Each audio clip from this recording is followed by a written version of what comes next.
This has been a long time coming. I genuinely forgot about the first SVR game for the Arena Ranking series.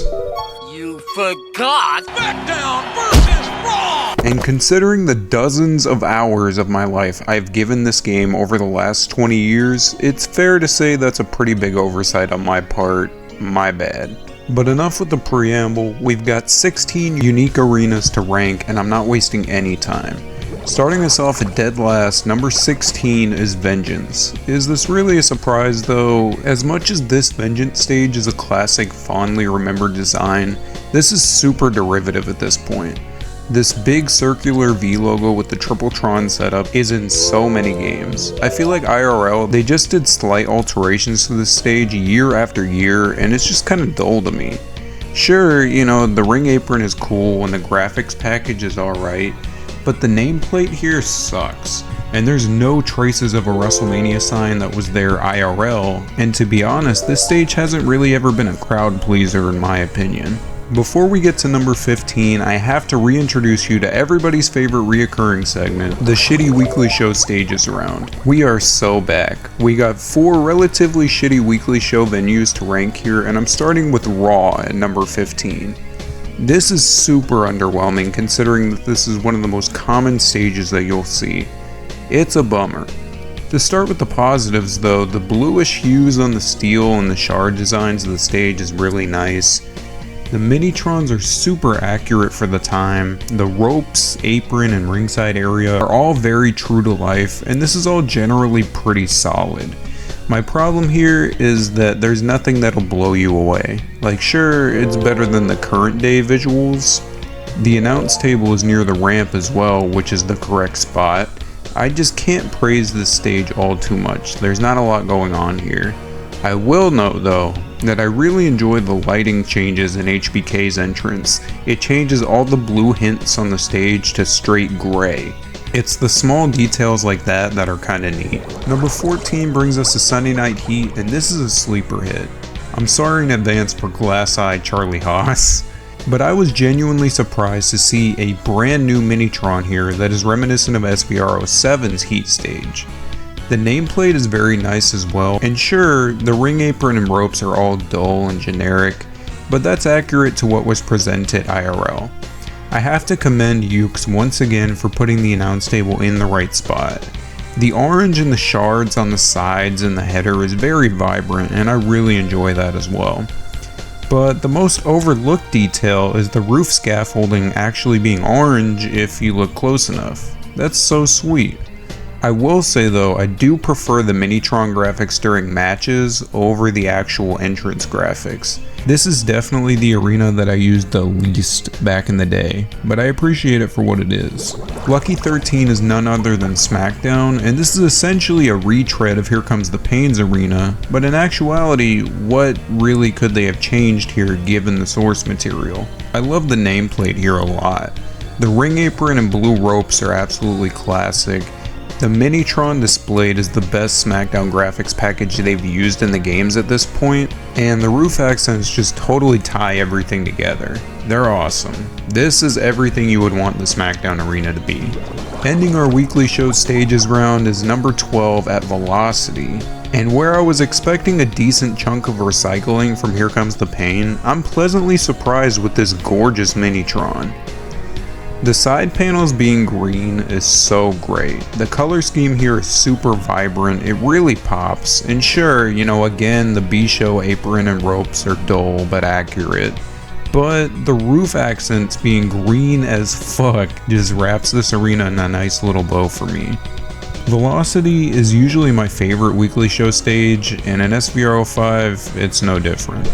Just missing out on our top 10 in SVR05 arenas is Unforgiven, and to me, this event's graphics package is the spiritual successor to 2001's Unforgiven. We went from 21st century Schizoid Man with Stone Cold to Aphex Twin with Kane real quick. Shitty metaphors aside, this is one of the more appealing Unforgiven stages in my opinion. I really like the layout here with these accurate but odd looking brown circular borders on the Trons. The scaffolding cubes all along the stage really make me think there's missed potential by not having this one be climbable. And I will commend the ring apron though. This is a classic for me.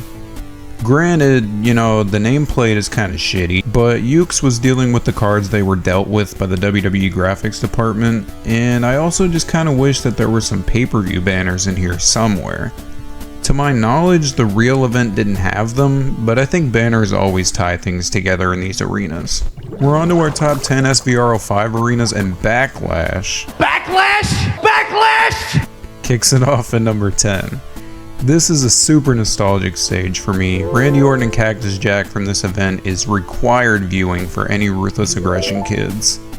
With that being said though, I love the nameplate here. There's a great ring apron as well, and this is seemingly a very solid evolution of the hook stage for Backlash that everybody remembers. This is an early test build of the Scott J01 Definitive Edition mod for SVR05. So there's new characters here, but none of the arenas have been changed at all. The announce table is once again correctly oriented here for a Raw pay-per-view. I just don't understand the exclusion of the electronic runner that they had or the pay-per-view banners that they had IRL.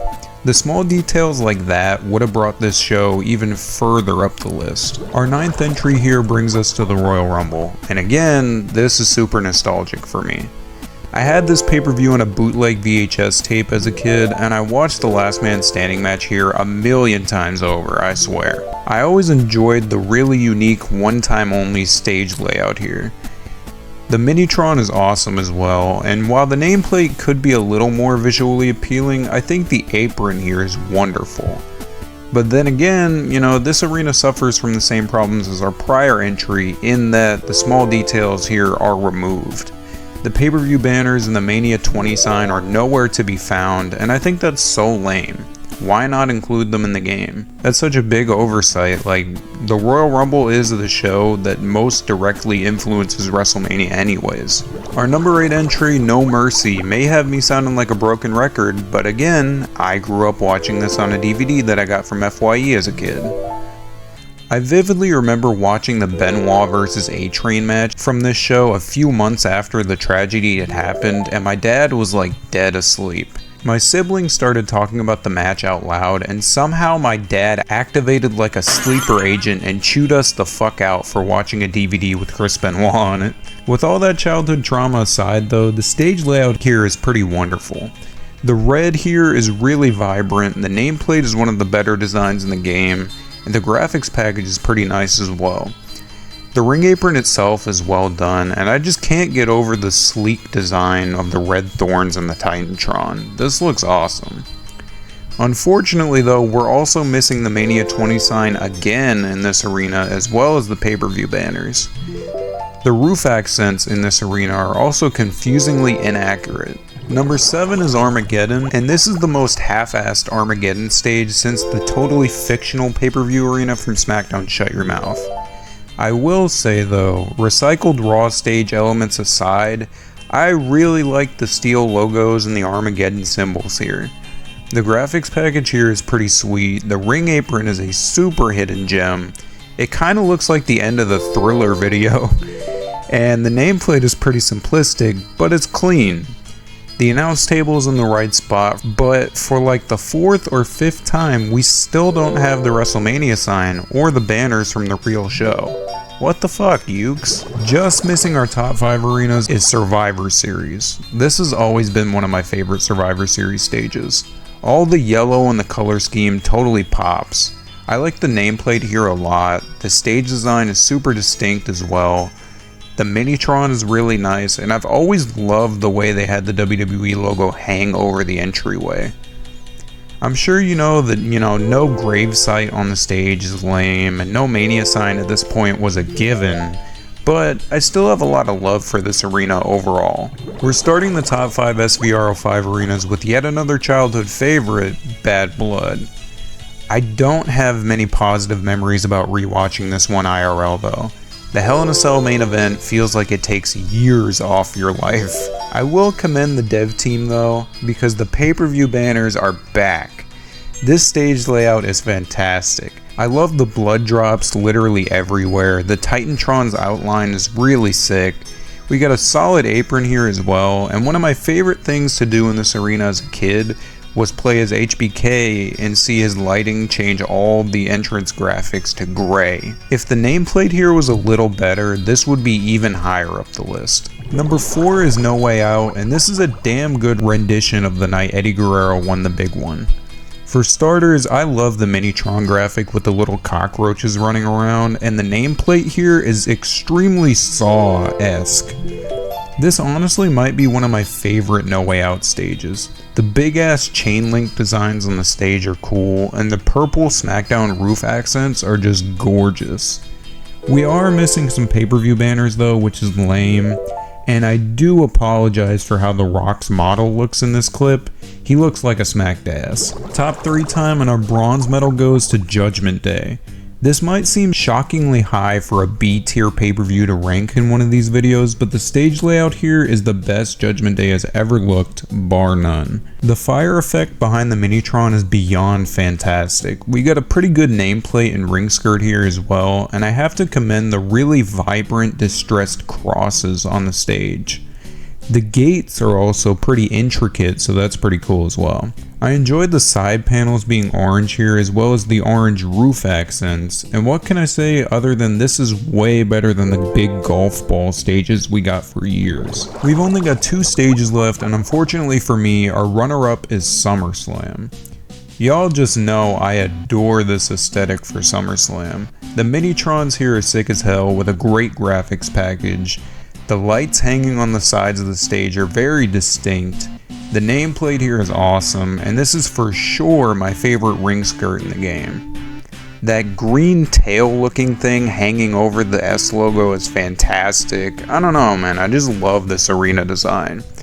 WWE should have never strayed too far from these motifs for SummerSlam. The show is almost unrecognizable now, like it's all gray and colorless. This right here is exactly what that show should have always looked like. 15 arenas have come and gone in SVR 05, and it's hardly a surprise that Wrestlemania 20 stands tall at number 1. For a good chunk of my childhood, this was my favorite Wrestlemania. Seeing Sable on a bootleg copy of this show on VHS as a kid is a core memory.